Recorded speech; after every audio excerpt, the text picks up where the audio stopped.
반갑습니다. 성지준입니다. 가장 최근에 제가 영상을 통해서 페미니즘의 한계점에 대해서 말씀을 드렸습니다.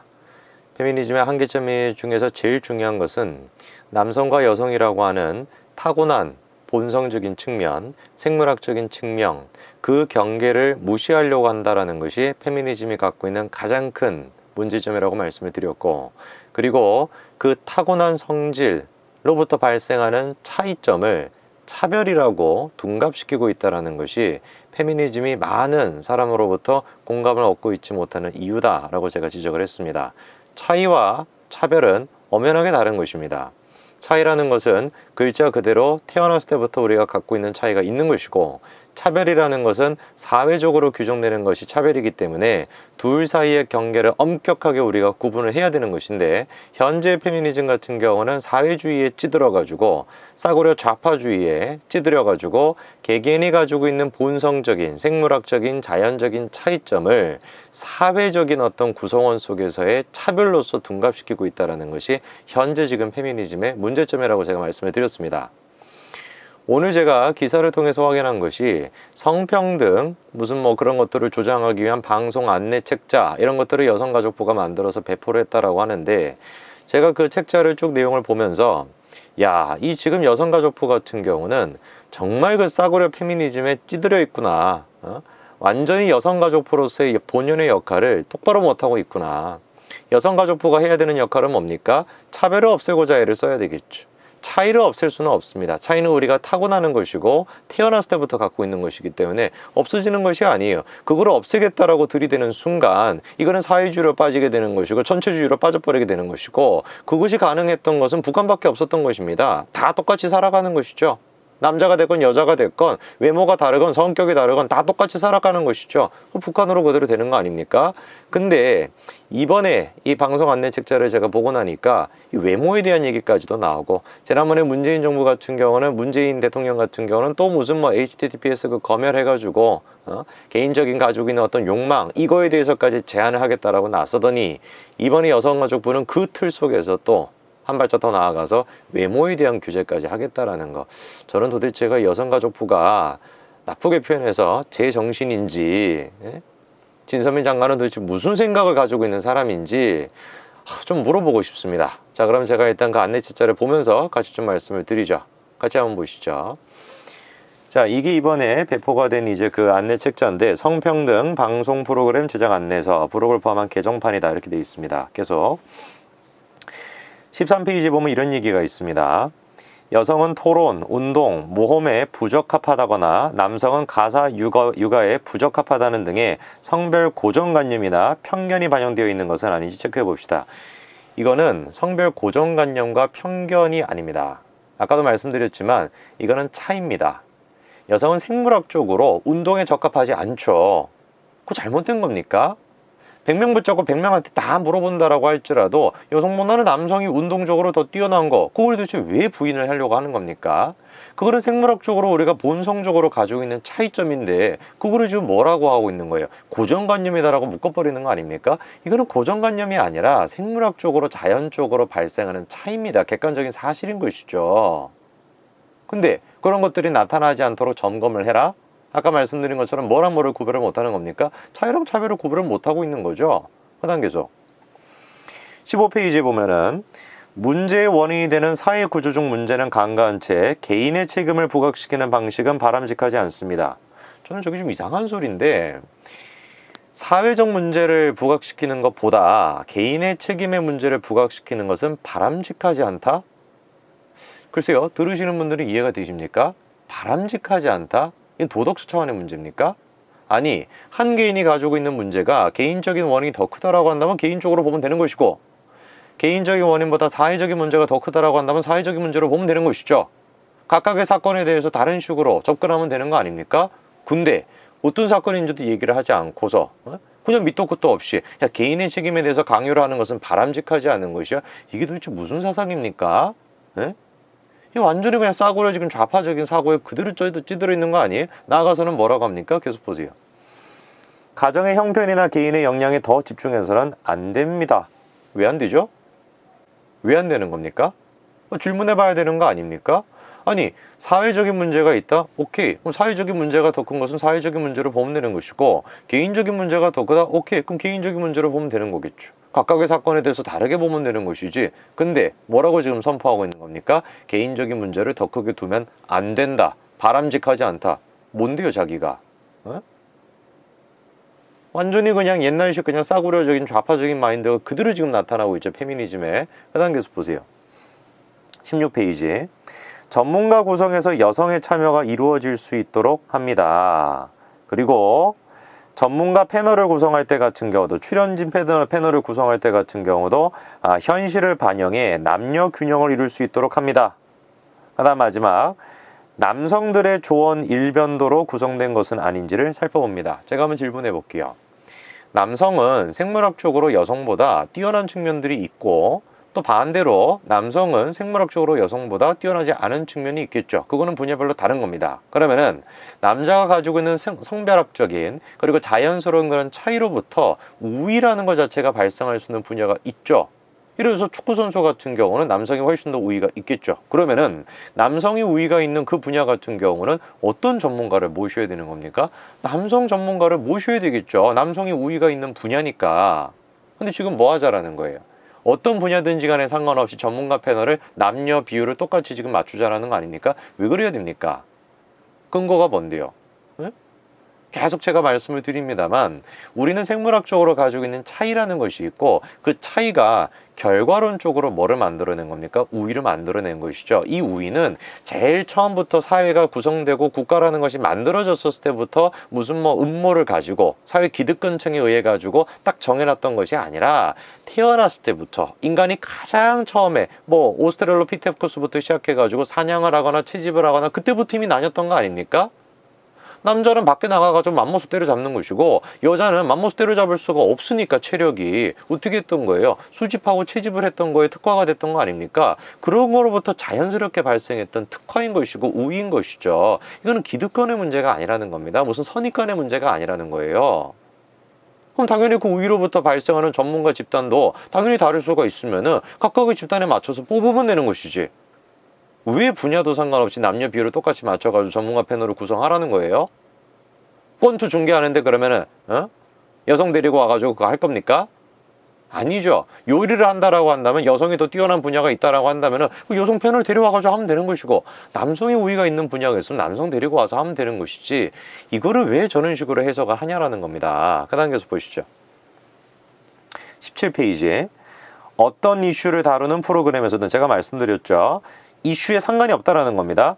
어떤 이슈를 다루든지 간에 상관없이 출연진 구성 전후로 선별부표를 항상 체크합니다. 말도 안 되는 소리죠. 그 다음 19페이지에 위험에 빠지는 역할은 여아가 맡고 문제를 해결해주는 역할은 남아로 설정되지 않도록 주의합니다. 자, 그럼 이런 식의 표현이 계속 나오는데 제가 한번 질문해 볼게요. 그러면 위험에 빠지는 것은 여아가 맡지 말고 문제를 해결하는 건 남성에 맡지 말아라? 그럼 어떻게 하라는 겁니까? 이 세상에 남자 여자 말고 누가 있어요? 괴물이라도 있어요? 이티라도 데리고 와야 됩니까? 아니 그러면 문제에 빠지는 사람은 여성으로 하지 말아라. 그럼 남성으로 해도 된다라는 소리예요? 문제를 해결하는 사람은 남성으로 하지 말아라. 그럼 여자로 해도 된다라는 소리예요? 무슨 기준으로? 그 기준이 없죠. 제3의 종족이라는 것이 존재하지 않기 때문에 남자 여자 두 명밖에 없기 때문에 문제 해결하는 사람은 여성으로 둬라. 남자로 왜 두면 안 되는데요? 말이 안 되는 소리인 겁니다. 그래서 이 문제는 우리가 어떻게 봐야 되는 것이냐, 남자와 여자로 문제를 보는 게 아니에요. 이 문제는 남자와 여자로 봐야 되는 문제가 아니라 남성 여성을 구분하지 않고 그냥 문제를 해결하는 사람, 문제에 빠져 있는 사람, 이 집단으로서 봐야 되는 것이지, 이 틀에서 봐야 되는 것이지, 여기다가 남성이라는 여성이라는 틀을 딱 세우게 되는 순간 어불성설이 발생하게 되는 거예요. 어떤 어불성설이 발생하게 되는 겁니까? 야, 문제에 빠진 사람은 여성으로 하지 마. 그럼 그 말은 무슨 말이에요? 남성으로 하라는 소리 아니에요. 여성으로 하지 말라는 소리는. 왜 남성으로 해도 되는데요? 앞뒤가 안 맞다는 얘기입니다. 그렇기 때문에 이거는 남자와 여자의 문제가 아닌데 이거는 그냥 문제에 빠진 사람, 문제를 해결하는 사람, 이 차원에서 봐야 되는 것인데 모든 것들을 페미니즘이 지금 뭐하고 있습니까? 남성성, 여성성, 기득권 이런 식으로 묶어버리니까 저는 말 같지도 않은 소리를 하게 된다는 것이죠. 그 단계에서 보시죠. 23페이지 보면 이런 얘기가 있습니다. 개인의 성공 요인에 대한 성별로 다른 잣대를 들이대지 말아야 합니다. 제가 한번 질문해 볼게요. 개인의 성공 요소에 따라 가지고 남녀의 차이가 있습니까? 있죠. 차이가 없는 게 이상한 거 아닙니까? 아니 예를 들어가지고 초등학교 교사라고 한다면 간호사라고 한다면 어떤 비중입니까? 이건 여성이 훨씬 더 많은 비중이죠. 그러면은 여성으로서 내가 가지고 있는 장점에 따라 가지고 내 어떤 인생의 성공이 있어 가지고 효과를 봤다. 남성으로서 내가 가지고 있는 장점에 따라 가지고 내 인생에서 효과를 봤다. 이게 뭐가 잘못된 거예요? 나는 남자인데 나는 여자인데 뭐가 잘못된 겁니까? 밑도 끝도 없이 그냥 지금 뭐라고 얘기하고 있는 거예요? 개인의 성공 요시에 대해서 성별로 다른 잣대를 들이대지 말아라? 그럼 저 말은 무슨 말을 암시하는 겁니까? 남녀에 따라 가지고 개인의 인생에 의해 가지고 끼치게 되는 영향력이 똑같다라는 소리 아니에요? 어떻게 똑같을 수 있겠어요? 나는 남자로 태어났으면은 나는 여자로 태어났다라고 한다면은 남자로서 가지고 있는 내 성질이 있을 것이고 여자로서 가지고 있는 성질이 있는 것이고 그건 자연스러운 차이인 것이죠. 근데 그 차이를 논하지 말라는 거 아닙니까 지금? 네? 말이 안 되는 소리를 하고 있죠. 그 단계에서 24페이지 보면 이런 얘기가 있습니다. 자녀가 다치거나 학업 성적이 떨어질 경우 남편이 아내를 나무라는 장면은 자녀 양육에 대한 책임이 아내에게 있다는 점을 은연중에 드러내므로 똑같죠. 제가 그럼 반대로 질문해 볼게요. 자녀가 성적이 떨어졌거나 자녀가 문제가 있다라고 한다면 남편이 아내를 혼내면 안 된대요. 그럼 어떻게 하라는 겁니까? 어떻게 그 장면을 그럼 어떻게 묘사를 하라는 거예요? 여성이 남성을 혼내라는 소리 아니에요? 그럼 여성이 남성을 혼내는 장면은 내보내도 괜찮다라는 거예요? 말이 안 되는 소리죠. 에? 자녀가 뭔가 잘못해가지고 남성이 여성을 혼내는 장면이 있다라고 한다면은 그렇게 하지 말아라. 그럼 그건 무슨 얘기하는 겁니까? 여자가 남자를 혼내는 장면을 내보내라는 거 아니에요? 이 세상에 제3의 종족은 없으니까. 똑같이 어불성설이 되는 겁니다. 왜 자꾸 이런 문제가 발생하겠어요? 저것도 마찬가지로 이 지금 문제는 자녀를 훈육한다, 자녀를 혼낸다라고 하는 이 차원의 문제는 남성성과 여성성이 개입을 해야 되지 말아야 되는 분야인 것이죠. 남자, 혼내는 사람은 남자, 혼나는 사람은 여자 이런 식으로 남성과 여성으로 생각하는 것이 아니라 혼내는 사람, 혼나는 사람 이런 식으로 우리가 생각을 해야 되는 것인데 모든 사회적인 분야를 지금 남성과 여성을 다 대입을 시키니까 말도 안 되는 소리가 만들어진다라는 겁니다. 그 단계에서 보시죠. 42페이지 보면 이런 얘기가 나와 있어요. 바람직한 외모의 기준은 한 가지 뭐 이러면서 바람직한 외모 기준을 획일적으로 제시하지 않도록 하래요. 제가 한번 질문해 볼게요. 여성가족부가 판단하는 바람직한 외모의 기준은 뭡니까? 그 누가 정하는 겁니까? 획일적인 외모라고 했는데 지금 저기 자료집에서 획일적인 외모는 어떤 외모예요? 그 누가 결정하는 겁니까? 진선미 장관이 정하는 거예요? 야 이거 획일적인 외모로 해. 야 이거 뭐로 해? 이게 무슨 빅브라더스입니까? 에? 헉슬리가 지금 무슨 재림이라도 한 거예요? 아니 획일적인 외모가 무슨 외모인데요 도대체? 바람직한 외모라는 게 무슨 외모인데요? 없죠 그런 기준은. 그 누가 정하는 겁니까? 대중들이 정하는 겁니다. 인간 본연의 욕망에 따라 가지고 마음에 드는 얼굴이라는 것이 있는 것이고 그 마음에 드는 얼굴이라는 것은 인간이 가지고 있는 본성이기 때문에 집단적으로 어떤 얼굴이 아름답다라고 생각할 수가 있겠죠. 그건 인간 본성인 것입니다. 그 본성에 따라 가지고 아름다운 얼굴을 갖고 있는 사람들이 연예인이 될 가능성이 높았던 것이고 거기에 대해서 우리가 문제 제기를 할 것이 아니라는 것이죠. 왜냐하면 이건 남성성과 여성성이 개입되는 문제가 아니라 인간의 본성으로부터 발생하는 차이기 때문에. 근데 한 개인이 가지고 있는 본성을 국가가 나서가지고 지금 뭐라고 하는 거예요? 어? 획일적인 외모 쓰지 마. 무슨 획일적인 외모가 뭔지도 얘기도 못하면서. 어? 그리고 예시로 들고 있는 게 이겁니다. 보세요. 블라우스를 지금 얘기하고 있는 것인데 보세요. 블라우스 판매 프로그램에서 쇼호스터는 물건을 홍보하기 위해 목이 짧아 보이는데 이건 여기까지만 주름을 넣어서 괜찮죠. 어깨가 더 넓어 보이죠? 그런데 이건 아니에요. 정말 뚱뚱해 보일 뻔했는데 날씬해 보여요. 등의 멘트를 사용하고 있습니다. 그게 잘못된 거예요? 아니 만약에 저 멘트가 정치 평론을 하는데 아니 아저씨는 왜 이렇게 목이 짧아가지고 이상한 소리를 하세요? 그럼 좀 이상하죠. 아니 무슨 뭐 글짓기 수업을 하고 있는데 어머 학생은 왜 이렇게 어깨가 넓어? 글을 좀 이상하게 쓸 것 같은데 이러면 좀 이상한 사람이 되겠죠. 근데 지금 저 방송은 블라우스 판매입니다. 블라우스 판매가 뭔데요? 뭐를 목적으로 하는 게 블라우스 판매입니까? 외모 아니에요 외모? 외모를 가꾸겠다라는 인간 본성에 의해 가지고 지금 수천 년 동안 역사적으로 이루어져 왔던 14세기 15세기 이탈리아부터 시작해서 수백 년 동안 역사적으로 이어져 왔던 인간 본성에 기초한 상업이 바로 옷 아닙니까? 패션 아닙니까? 아니 그러면 블라우스를 판매하겠다라고 한다면은 외모를 가지고 그러면 얘기를 해야 지금 뭘 가지고 얘기를 할 거예요 블라우스를 도대체. 엄마 성격이 너무 좋으시다.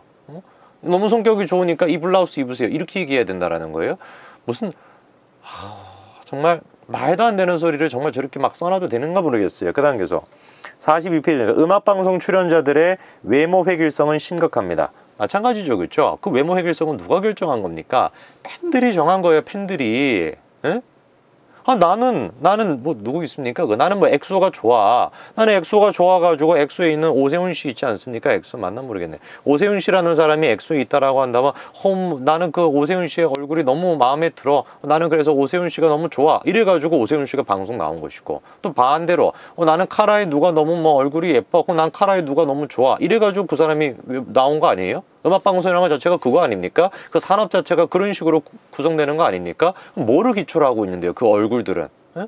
아름다운 얼굴을 가지고 있고 멋진 얼굴을 가지고 있고 예쁜 얼굴을 가지고 있는 그 모든 가수들은 누가 결정한 건데요? 국가가 결정한 겁니까? 아니죠. 팬들이 결정한 거죠. 나는 저 사람 외모가 마음에 든다. 근데 그런 식으로 얼굴이 예쁜 사람들이 나와 있고 아름다운 사람이 나와 있으니까 야, 이거 왜 이렇게 예쁜 사람들만 나와 있어? 이제 안 되겠는데? 재준이 같은 애가 나가가지고 이제부터는 너가 음악회 하면 누가 보겠어요, 그거를? 에? 저같이 생긴 사람이 갑자기 나가서 막 춤추고 막 이러고 앉아있으면 그거 누가 보겠냐고요, 그거를. 아무도 안 보죠. 근데 지금 모든 예쁜 사람, 모든 멋진 사람으로 방송 내보내지 말라는 거잖아요. 재준이 내보내라는 거 아닙니까, 음악방송에. 보시겠어요, 진선미 장관은? 제가 춤추고 있으면 보실래요? 누가 보겠습니까, 그거를? 에? 말도 안 되는 소리를 하고 있는 거죠, 지금 계속. 그래서 마지막 46페이지 같은 경우는 무슨 과관인데, 그래서 뭐 다양한 외모를 뭐 어떤 식으로 기획했는가, 뭐 외모에 대한 그것만 하도 편집부터 시작해가지고 연출까지 10가지 정도를 제시하면서 어떻게 지금 외모를 뽑아라 이런 얘기를 하는데, 제가 지난번에서 페미니즘의 문제점을 제가 강력하게 말씀을 드렸고, 이번 영상에서 같은 경우도 마찬가지로 페미니즘의 문제점을 말씀을 드립니다. 딱 한 가지만 기억하시면 됩니다. 인간이 가지고 있는 자연스러운 법리에 따른, 법리가 아니죠. 법칙에 따른, 진화에 따른 이 차이라는 것은 아무도 누가 결정한 게 아닙니다.